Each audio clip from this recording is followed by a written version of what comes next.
Everyone, so this is class 9, subject science. We are doing chapter number 10, gravitation. So today we have to start from thirst and pressure. So what is thirst, what is pressure, how they are different from each other, that we are going to know with the help of some examples. So see, like why a camel can run in a desert easily, why others are not able to, or why an army tank weighing more than 1,000 of ton rests upon a continuous chain, or why a truck or motor bus has much wider tires, why cutting tools have sharp edges, or there are two situations also which are very interesting, like where whenever we put any notice on our notice board, then we make our pen or in the perpendicular motion, like we make it straight, and hammer it from the perpendicular position, from the upside, from its the broader end, right? So, and the situation 2 says that whenever we stand in the sand, then we just feel some downward pressure, and जो हमारा पैर है वो अंदर धंसता जाता है. But if we lay down on the sand, then we will not feel such kind of pressure. So why is it so? This is all because of the thirst and pressure. ये जो सभी चीज़ें हो रही हैं, देखो ये बहुत ही एग्जाम्पल है, ये क्वेश्चंस और ये सिचुएशंस लेने का मेरा पर्पस यही है, आपको ये बताने का कि ये जो क्वेश्चंस यहाँ पे इस पैराग्राफ में पूछे गए हैं, इस सिचुएशन में लिए गए हैं, या आपके as a exam purpose of से जो है काफ़ी लिए जाते हैं, काफ़ी आते हैं इस तरह के क्वेश्चन. ठीक है, तो आप इन क्वेश्चन को ध्यान रखिए, और इसमें जो हम पढ़ेंगे कि क्या रीजनिंग इसमें यूज़ की गई है उसको समझेंगे और इसको ध्यान रखिएगा. सो इसमें देखिए, basically weight is the force acting vertically downwards. हमने वेट के बारे में पढ़ा कि जो वेट है वो एक्ट करता है वर्टिकली डाउनवर्ड्स, तभी जो भी चीज़ है वो एप्पल जो है या स्टोन जो है वो नीचे की तरफ आता है, राइट. अगर हम बात करते हैं एक ऐसा परपेंडिकुलर फोर्स जो कि सैंड के ऊपर हमें मतलब अंदर नहीं धंसने देता, उस फोर्स को हम कहते हैं थर्स्ट. तो अगर मैं वेट की बात करूँ तो वो एक डाउनवर्ड फोर्स है. तो अगर मैं थर्स्ट की बात करूँ, जो कि सैंड पे या हमें जो ऑयल पे हम लगा रहे हैं नोटिस बोर्ड में, या जो हमारा कैमल है उसको सैंड में खड़े रहने में, या जो हमारी एक जो ट्रक और मोटर बस है उसके जो टायर हैं वो वाइड रेंज के हैं, तो इन सभी जो रीजनिंग के क्वेश्चन है उसके आंसर क्या होगा? थर्स्ट, जो कि एक परपेंडिकुलर फोर्स है. परपेंडिकुलर का क्या मतलब होता है? देखो, हमने मैथ्स में भी बात करी है. परपेंडिकुलर का मतलब होता है कि एक स्ट्रेट लाइन पे एक स्ट्रेट हॉरिजॉन्टल लाइन पे एक स्ट्रेट वर्टिकल लाइन का होना, जो कि आपका 90 डिग्री का एंगल जो है वो फॉर्म करेगा, right. So this is the perpendicular force tells about कि परपेंडिकुलर डायरेक्शन में किसी भी सरफेस पे अगर परपेंडिकुलर डायरेक्शन में फोर्स लगता है तो वो थर्स्ट कहलाता है. ठीक है, तो अब देखो, ये जो हमने बात करी कि अगर होल बॉडी जो है वो सैंड के अंदर नहीं धंसती है, तो ऐसा क्यों? बिकॉज जो हमारा फीट है उसमें देखो थोड़ा सा ही एरिया जो है वो कंसिस्ट ऑफ होगा, ये जो हमारा फीट का एरिया है वो कंसिस्ट होगा, राइट. तो अगर जब हम पूरे के पूरे अगर हम ले डाउन करते हैं तो इतना ज़्यादा एरिया होगा, तो वो जो है इसको नहीं ले पाएगा. जो प्रेशर पड़ेगा सैंड के ऊपर वो इतना नहीं पड़ेगा as compare to the feet. तो ये जो प्रेशर है उसको भी समझिएगा यहाँ पर. The effect of thrust on the sand is larger while standing than while lying. जो थर्स्ट है वो लार्जर होगा जब हम स्टैंड कर रहे हैं, ठीक है, यानी कि प्रेशर जो है वो ज़्यादा पड़ेगा. सो जो प्रेशर है that is on per unit of thirst.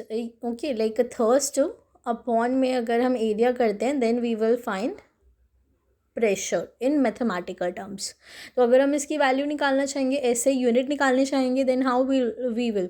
सो जो थर्स्ट है उसकी वैल्यू रखेंगे, that is newton. Thrust is a kind of force, अभी हमने बात करी परपेंडिकुलर फोर्स ही तो है थर्स्ट. और जो एरिया है उसकी हमारे पास मीटर होती है, तो इट विल बी एन पर square, right. So this will be yours pressure. तो यहाँ पे थर्स्ट और प्रेशर के बारे में हमने जाना. अब देखो इसके कुछ एग्जाम्पल हैं, देख लेंगे इसे. A block of would is kept on a table top. The mass of a would block is 5 kg and it's dimension is this. 40 centimeter into 20 centimeter into 10 centimeters. Find the pressure exerted by a wooden block on the tabletop if it is made to lie on the tabletop with its sides of dimension. आपको 2 dimension दी गई है, आपको इसमें जो आपका formula है वो put up करना है. कौन सा फॉर्मूला? प्रेशर का फॉर्मूला, थर्स्ट अपॉन में एरिया. थर्स्ट क्या होता है? थर्स्ट हमारे पास फोर्स होता है. फोर्स का क्या फॉर्मूला है? F is equal to M A. और अगर हमारे पास ए की बजाय जी है तो we will write M is M G, right. तो इस एम जी से पहले हम इसका थर्स्ट निकालेंगे, देन हम इसका एरिया निकालेंगे और इस पर्टिकुलर फॉर्मूले में पुट ऑन कर देंगे.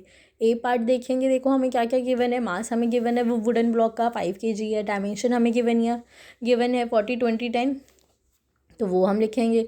इसका फोर्स कितना होगा? एम इंटू जी. एम क्या है हमारे पास? 5. जी क्या होता है? 9.8 मीटर पर सेकेंड स्क्वायर. तो हमारा एफ निकल गया. एरिया निकालेंगे तो एल क्या होता है? Length into breadth. तो वो हम निकालेंगे. 20 इंटू 10 आ जाएगा ये वाला.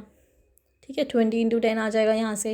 इसके बाद हमारे पास प्रेशर निकालना है. 49 जो फोर्स निकाला है उसको अपॉन में एरिया कर देंगे. Same we will do with the B part also.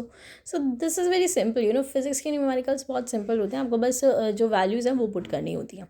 सो दस हम इससे क्या निकालते हैं, क्या इससे कंक्लूड करते हैं? दस the same force acting on a smaller area exerts large pressure and the smaller pressure on a large area. This is the reason why nail has pointed tip. इसी रीज़न की वजह से जो नेल है उसकी पॉइंटेड टिप होती है. देखो अगर लार्जर प्रेशर होगा तो हमारा जो स्मॉल एरिया होगा, तो स्मॉल एरिया अगर होगा तो हमें लार्जर प्रेशर की ज़रूरत होगी. ठीक है. So knives have sharp edges and building have a wide foundations. So this ये पैराग्राफ भी इम्पॉर्टेंट है, तो इसे आप अच्छे से करेंगे. ये जो एग्जांपल्स दिए हुए हैं इसी से आपको क्वेश्चन फॉर्म करके रीजनिंग में पूछ सकते हैं. Okay. So now let us come to the pressure in fluids. जो प्रेशर है वो फ्लूइड्स में भी होता है. फ्लूइड्स का क्या मतलब होता है? The one who has the ability to flow. Like we have 3 states of matter. कौन कौन सी 3 स्टेट्स ऑफ मैटर है? Solid, liquid and gas. So ये जो हमारे पास 3 स्टेट्स ऑफ मैटर हैं उनमें से जिनके पास एबिलिटी टू फ्लो होती है वो हमारी जो है फ्लूइड्स होते हैं. ठीक है. लिक्विड. सो इसमें अगर हम बात करते हैं तो हमारे पास गैस और लिक्विड जो है वो हमारे फ्लूइड हैं. ओके. सो अब इसके बारे में बात करेंगे कि प्रेशर जो है वो फ्लूइड में कैसे एक्सर्ट करता है. तो जो सभी लिक्विड और गैसेस हैं वो फ्लूइड होते हैं. ये जो सॉलिड है वो एक्स्ट्रा एक्सर्ट करते हैं, मतलब एक्सर्ट करते हैं pressure on the surface due to its weight. उनके पास वेट होता है इसीलिए वो प्रेशर एक्सर्ट कर पाते हैं.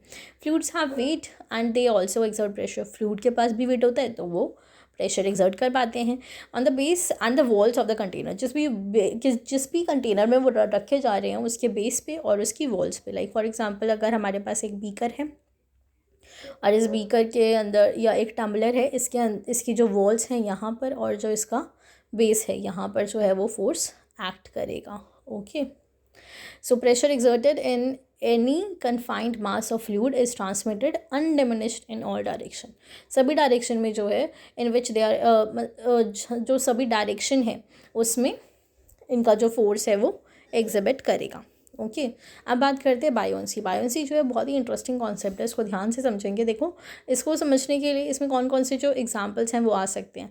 बेसिकली हमने बात करी एक अपवर्ड फोर्स की, एक परपेंडिकुलर फोर्स की. अगर हम बात करते हैं डाउनवर्ड फोर्स की, डाउनवर्ड डायरेक्शन की, so that is the buoyancy. Buoyancy वहाँ एक्ट करती है आपकी. ठीक है. तो देखो डाउनवर्ड डायरेक्शन का क्या मतलब हुआ? हमारा ग्रेविटेशनल फोर्स हुआ. तो पानी के अंदर जो ग्रेविटेशनल फोर्स है ना उसी को हम कहते हैं बायोंसी, जो कि किसी भी चीज़ को डूबने नहीं देती या उसे जो है वो डुबा देती है. ठीक है. किसी किसी ऑब्जेक्ट की ऐसी टेंडेंसी होती है कि वो डूब पाता है, किसी की ऐसी होती है कि वो नहीं डूब पाता. तो उसके पीछे का रीज़न क्या है? उसके पीछे का रीज़न जो है वो बायोंसी है. कैसे बायोंसी है? देखो जैसे कोई भी बॉटल है, जब हम उसे इमर्स करते हैं, जब हम उसे डुबाते हैं पानी के अंदर, तो अपवर्ड फोर्स जो है वो एक्ट करता है.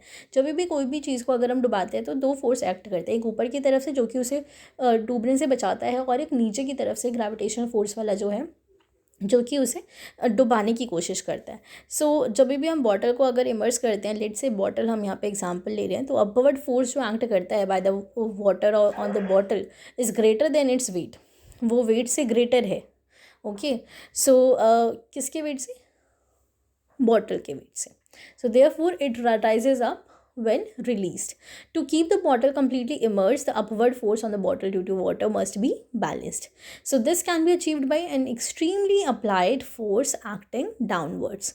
This force must at least be equal to the difference between the upward force and the weight of the bottle. So the upward force exerted by the water on the bottle is known as a upthrust or the buoyant force. जो कि ऊपर की तरफ से जो लग रहा है उसको हम upthrust या फिर buoyant force कहेंगे. In fact, all objects experience a force of buoyancy when they are immersed in a fluid. So this is the same thing which I have shared with you. The magnitude of this buoyant force depends on the density of the fluid. Density के ऊपर depend करता है. Okay, density क्या होती है हमारे पास? Mass upon में volume. So now अब यहाँ पे जो हमने एक प्लास्टिक बॉटल का एग्जांपल लिया कि किस तरह से जो है वो डूबता है और किस तरह से वो बच जाता है. तो इसके लिए आप कौन से 2 पैराग्राफ पढ़ेंगे? This is the 2 important paragraph for this particular question. तो आइए अब देखते हैं इसके बाद. वाई ऑब्जेक्ट्स फ्लोट और sink when placed on the surface of the water. तो देखो इसे समझने के लिए हम क्या देखेंगे, एक जो कॉर्क है उसे हमने लिया और जो नील है उसका हमें पता है कि वो डूब जाता है. Why it sinks?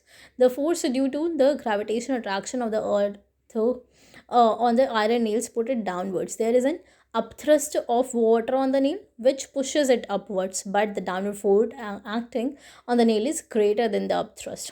जो ज़्यादा होगा वही जो है उस ऑब्जेक्ट के साथ होगा. अगर डाउनवर्ड फोर्स ज़्यादा है तो जो ऑब्जेक्ट है वो सिंक कर जाएगा. और अगर अपथ्रस्ट उसका ज़्यादा है, अपथ्रस्ट का क्या मतलब है? बायंट फोर्स अगर आपका ज़्यादा है तो वो ऑब्जेक्ट जो है वो फ्लोट करेगा. ठीक है, तो अब यहाँ पे देखेंगे the cork float while the nail sinks. This happens because the difference in their densities. Density of a substance is defined as mass per unit volume, which I have just shared with you. So the density of a cork is less than the density of water. जो density थी cork की वो कम थी as compared to the density of water.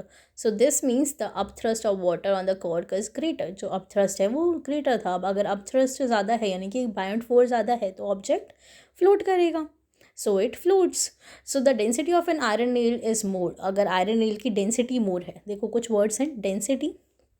Density अगर ज़्यादा है किससे ज़्यादा है? वाटर से ज़्यादा है. सो दिस मीन्स जो upward thrust on the nail is less.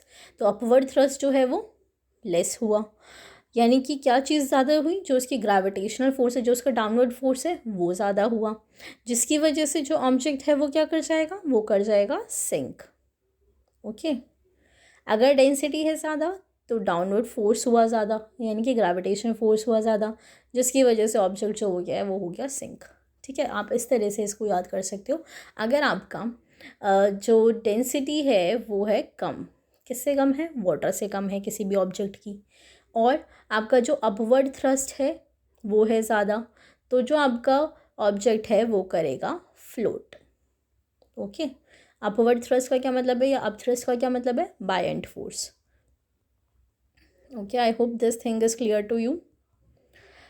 So this is the thing why iron nail sinks and why cork floats on the surface of the water. So now let us see this.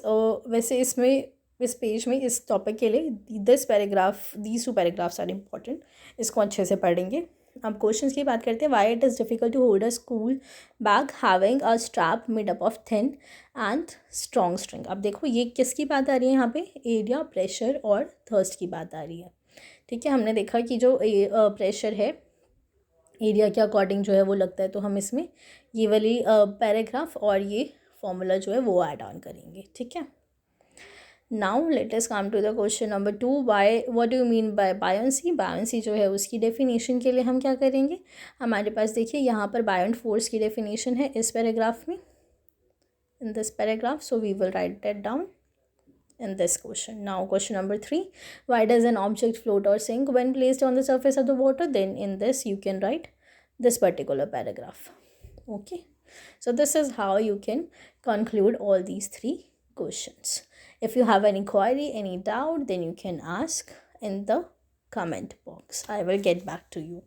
In the next class, we will do Archimedes principle and relative density. Okay. So keep reading, keep exploring.